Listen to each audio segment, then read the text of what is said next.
জ্ঞানের অধিষ্ঠাত্রী দেবী সরস্বতীর বাহন রাজহংস। কারণ হাঁস অসারকে ফেলে সার গ্রহণ করে, দুধ ও জলের মিশ্রণ থেকে জল ফেলে শুধু দুধটুকু গ্রহণ করে, কিংবা কাদায় মিশ্রিত স্থান থেকে তার খাদ্য খুঁজে নিতে পারে।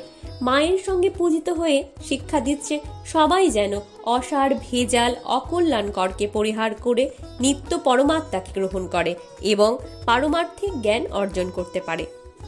দেবী বীণা পানি কেন? বীণার জীবন ছন্দময়, বীণার ঝংকারে উঠে আসে ধ্বনি বা নাদ।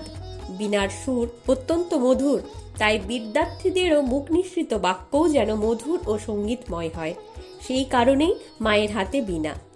তাই দেবী সরস্বতীর আরেক নাম বীণা পানি। দেবী সরস্বতীর হাতে পুস্তক কেন? বিদ্যার্থীদের লক্ষ্য জ্ঞান অন্বেষণ, আর জ্ঞান ও বিদ্যার অন্বেষণের জন্য জ্ঞানের ভাণ্ডার বেদ তাঁর হাতে রয়েছে। সেই বেদই বিদ্যা।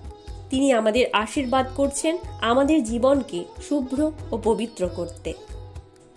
সম্পাদনায় আর কে আর, কণ্ঠে মন্দিরা। ধন্যবাদ।